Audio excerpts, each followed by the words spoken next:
Hi everyone, my name is Sarah Jacobson. I'm very glad that you could join me to talk about recycling today. Unfortunately, we weren't able to meet in person like we planned, so I am coming at you live from my home in Livonia, Michigan. And I thought that since we are, you know, all phoning in from different parts of the world, we could go around and kind of say who we are and where we're currently located. So Nadine, go ahead.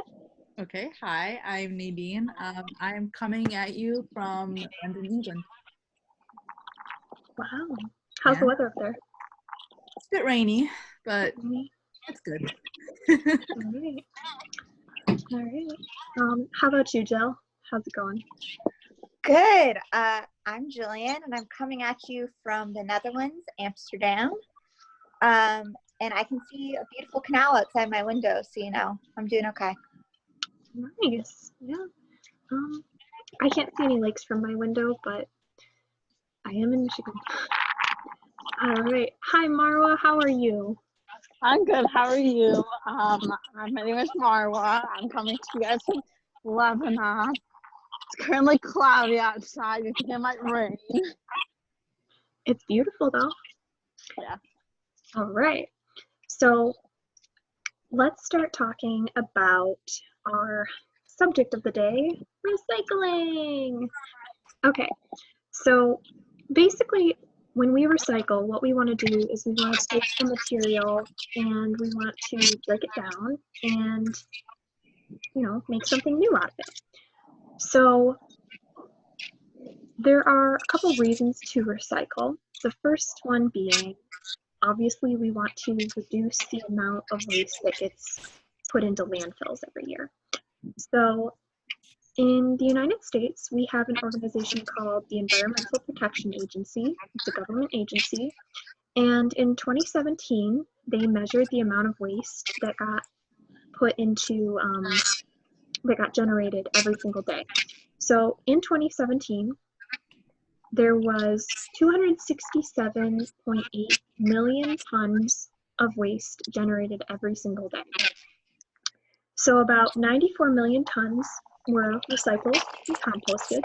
So composting is similar to recycling. It's where you take scraps of food and you put them in like a garden setting so that they decompose and go back to the soil.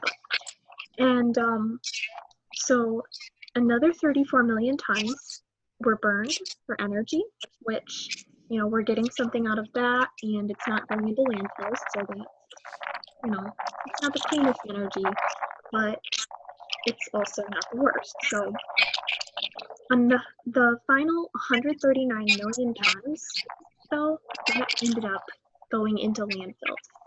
And so when something goes into a landfill, it just sits there and sits there and sits there pretty much forever unless it can break down. The EPA also estimated that every single person in the United States generated approximately 4.51 pounds, which would be 2.04 kilograms of waste every single day. That's like per person. So it's kind of, standing out to me more and more that we all need to do our part to kind of keep that number pretty low, because you can see that it adds up pretty quickly. Okay, so the other incentive, and I think that this one will speak all around the world, there is often a financial incentive for recycling. So I spoke with Dr. Ted Gish. He's a professor of chemistry and environmental science at Madonna University in Livonia, Michigan. And he told me that he started a recycling program at St. Mary's Preparatory High School in Orchard Lake, Michigan. And what he did was he had the high school boys, he had them go around every single day and collect all the paper that was left out by the teachers in the different classrooms for them to recycle. And so he would take them down to the recycling plant and the recycling plant actually gave him about $50 a ton for paper. So that seems pretty lucrative, but it's important to remember that paper is one of the easier things to recycle. So you can just, you know, you can cut it up, you can get it wet, and then like swoosh it, and then you can easily make it into cardboard, you can make it into other paper. Just, it's not very it's not as labor intensive as some of the other things that you recycle. So one of the things that's a little trickier to recycle is plastic. And the reason for that is that there are 7 different kinds of plastic. So the first one is polyethylene terephthalate, or PETE, and that is often used for, food packages, for snacks, water bottles, things like that. One thing about it is that it is the most frequently recycled kind of plastic, so that's good. But if we're looking at it from a health standpoint, these kinds of plastics are not really that great to use for food, because let's say you have a bottle of water and you leave it someplace warm, like your car, in the summer. And what's going to happen is there's this chemical called antimony trioxide found in PETE, and it gets released from the plastic when you have like heat applied to it. So antimony trioxide is a known carcinogen, which means that it causes cancer. So really kind of from a health standpoint, you kind of want to minimize the amount of this plastic that you're using. Okay, so the second plastic is high density polyethylene, or HDPE. And you can see I've got, well, the label's kind of gone from the cap, but this is a Custom lemonade container. And if I knock on it, you can kind of get the sense that this is like a sturdier kind of plastic. And so this one is also recyclable. In fact, when it's recycled, sometimes it's made into equipment for playgrounds. It's generally safer than PETE, first kind of plastic we talked about, but it's still not 100% safe, because there's still, it can still release some different things. Okay, so the third kind, look at this little guy, isn't he cute? He lights up and everything. Yeah, so he's made of PVC, which you might have heard of before, polyvinyl chloride. You might have heard of PVC pipes for plumbing purposes, you can get them at any hardware store pretty much. The thing that not a lot of people know about PVC, and it might surprise you looking at this cute little guy, PVC is the most toxic kind of plastic. It's also rarely accepted by recycling programs, so you really kind of have to be careful, and check with, do your research and make sure if there's a recycling program in your area that they'll accept this kind of plastic. Okay, so the fourth kind of plastic. Okay, so this is a plastic grocery bag from a local market where we get fruits and vegetables. And it's made of low density polyethylene, or LDPE. This is the most common kind of plastic that we use, that we will encounter in our everyday lives. But the thing is that it's very hard to recycle, because when you melt this down, it changes the shape of the molecules. And so it kind of it's difficult to mold it into something else if the molecules themselves are changing. Okay, so now we have number 5. This is polypropylene. And so this is a little prescription bottle from a pharmacy. And the thing about this one is it's pretty sturdy. You'll also see refillable plastic water bottles being made from this kind of stuff. And the thing is that this is generally considered to be the safest option for food. Again, it's plastic, so it's not like entirely, totally 100% safe, but it's a lot safer than the other types of plastic. And other issue with this is that it's not recyclable. So if I were to just throw this at the ground, you know, and it smashes, I'd have to pick up all the shards and then I just have to throw them away because you can't recycle them. Okay, so the sixth kind is polystyrene. So this makes that really pleasant, squishy styrofoam noise because this is styrofoam. And let's see, so this one has a low recycling rate. And a lot of people will use this for food. Like you'll see takeout containers at restaurants being made of this. The issue is that when this heats up, it releases styrene, which is a neurotoxin. And so that's a toxin that's going to attack your nervous system. So like, you know, your nerves, your spinal cord, your brain. So you really, really don't want to like be microwaving this stuff, just FYI. And then the seventh kind of plastic is pretty much a catch-all because it includes like anything that doesn't fall into the first 6 categories. So I have a drinking glass here, and it's marked with a 7 on the bottom inside the little recycling triangle, and it just says other. So this one has a very low recycling rate because there's just so many different kinds that fall in this category that it's difficult to kind of quantitatively recycle this stuff. And when we talk about sorting it, it's very, very important to sort the plastics because let's say you have a bunch of these and you take them to a recycling plant and you say, hey, I've got like a whole bag of type 1 plastic and I want to, you guys can melt them down, whatever, you know, but you fail to tell the person working at the recycling center that there's one of these guys in there. So then, let's say they just toss it in, they melt it down. This is gonna contaminate the whole batch. So they'll have to throw it out. It won't get recycled. It will get thrown away into a landfill. So you have to be careful and make sure that you're sorting the plastics properly. Okay, so that sounds pretty intimidating because, I mean, for one thing, you know, it's important and it's a lot of work.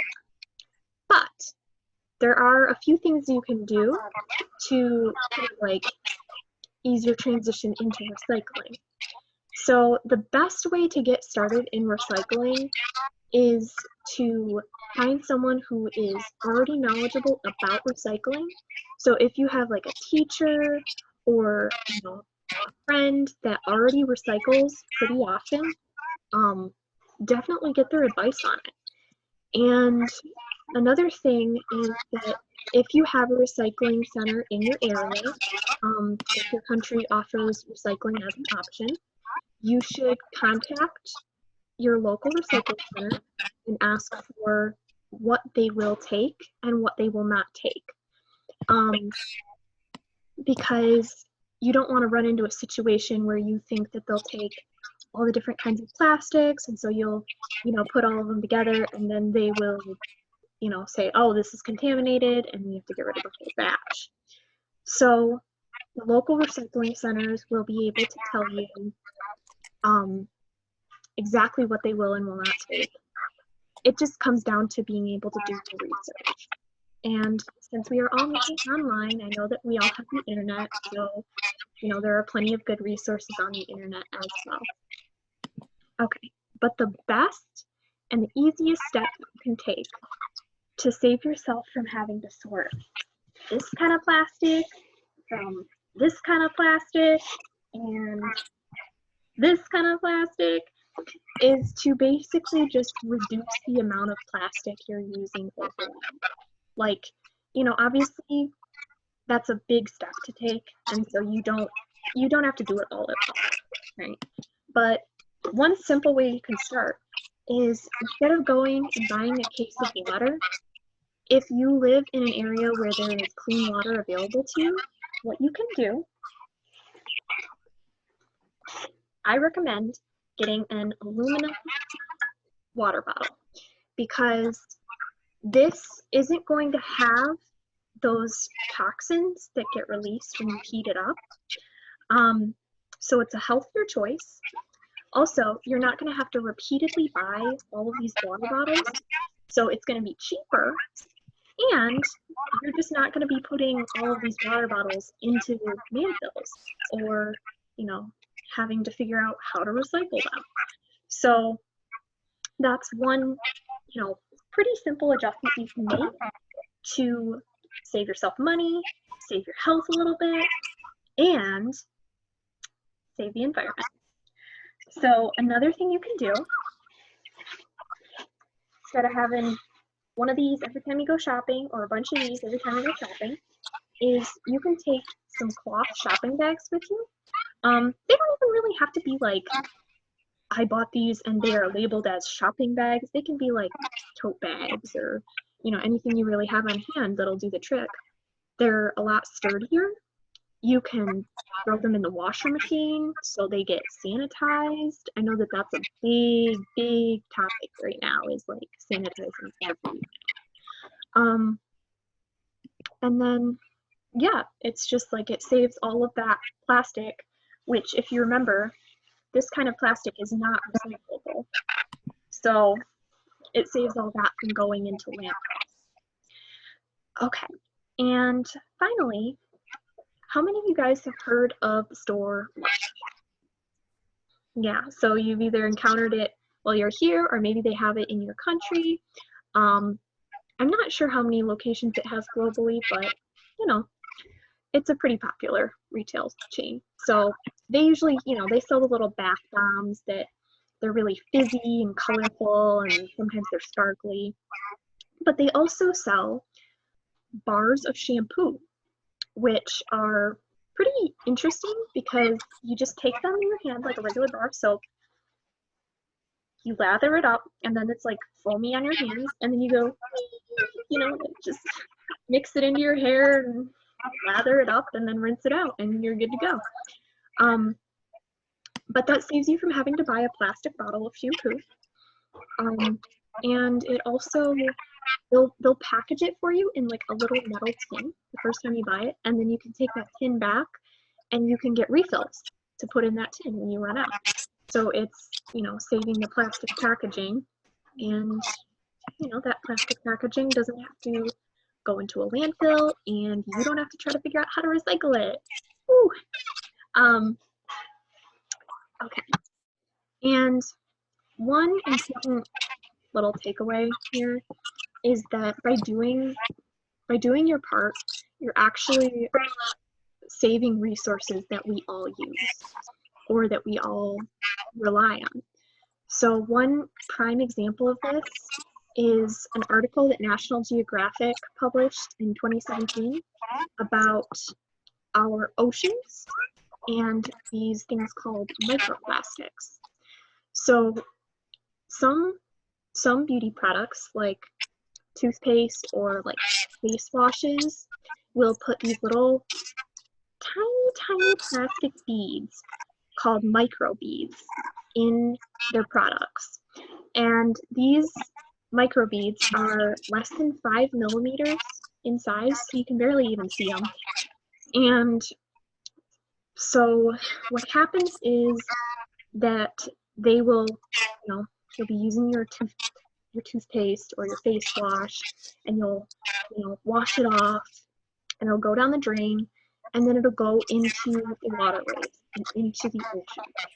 And fish will eat them. Birds will eat them. They'll get sick. National Geographic was talking about how, you know, waterfowl are getting this like sludge of the microbeads in their stomachs, and they were just starving to death because it was hindering their ability to eat. And so when we think about how much we rely on marine ecosystems in our day-to-day lives, it becomes a big issue because you know, a lot of people in like Asia or the Pacific Islands, fish is like one of their dietary staples. That's a majority of the protein that they eat. And so, you know, we all have a responsibility to maintain the ocean, especially like if we want it to be here for future generations and if we want it to sustain us for a long time. So I'm really happy that you guys were all able to talk with me today. And I'm really hoping that this, you know, enhances your understanding of why recycling and why reducing our plastic waste is not just a personal responsibility, but it's a societal and a cultural responsibility. You know, we all have to do our part. We all have to come together as like the cogs in the machine that make up society and just help our earth get better. All right, thank you so much, guys. You have a great day. You too, thank you. Yep.